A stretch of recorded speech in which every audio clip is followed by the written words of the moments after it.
So let's move to the third part, which is the Exude. Exude. Yeah, a little difficult to say. Because as we wind up the program, what do you actually implement in the exude phase? So that's really interesting, because once you know what your brand is and you've begun to express it, you want to exude it with everything you do. And that touches a variety of topics. So professional appearance. Yes. So are you on brand with the way you're dressing? If one of your brand attributes or personas is quirky, maybe you want to express that as a way to, you know, getting more attention. So we look at professional appearance. Yeah. Headshots, a real important part of your brand. Your office environment. Does your office environment, is it on brand? If one of your brand attributes is cutting edge, innovative, and you know you've got a really old PC and really old technology, that may not be on brand for you. Okay. Your brand community, your network. Your brand community, your network becomes an ambassador to communicate your brand. Yes. So what are you doing for that? So we look at all these different pieces. It's a very small part of the process. Really? When you think about it, once you know what your brand is and you've begun to express it, the exude just kind of happens. But I would think consistency is important. It's very important. Yeah. So that's in the express phase. There's three things that you want to think about. Constancy, I think it's clarity, being clear about who you are and who you're not. Okay. Can't be all things to everyone. Right.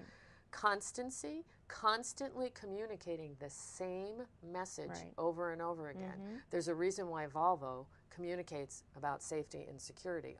I'm all about career reinvention, communicating that same message over and over and over again, and consistently communicating the message.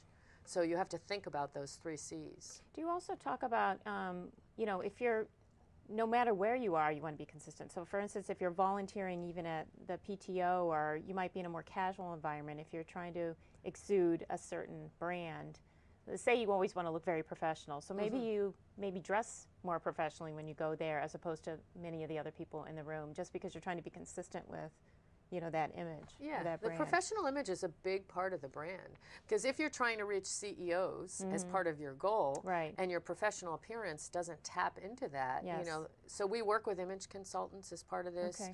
We work with photographers. I work with videographers. There's a lot of players that we can work with, and I have sent clients to image consultants. Okay, so we don't have a whole lot of time, but how do you connect, or do you connect many of your candidates with Twitter? And if they are doing Twittering, what is that again about the thought leadership? It should be very.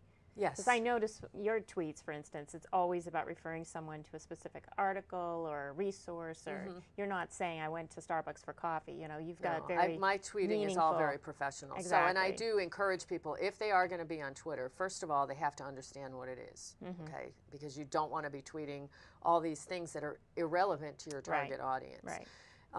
The second thing is understanding in that express phase what your area of thought leadership is. So maybe, you know, maybe a client's area of thought leadership is sales information systems. Yes. Then you tweet about that. Right. You don't tweet about everything. If you notice, I only tweet about 2 things: career reinvention and personal branding. That's it. Right. So you want all your communication to be crystal clear around that area of content theme. Yeah. And in terms of Twitter, I don't know if you've been on my Twitter landing page, but I have a designed Twitter landing page that matches the design of my Facebook landing page and my YouTube landing page and my company website. It's all a consistent design. Yes. All the headshots are the same, and all the messaging is the same. That's all really important. If you're going to be very active online, it has to be very consistent. Okay. Okay, that makes perfect sense.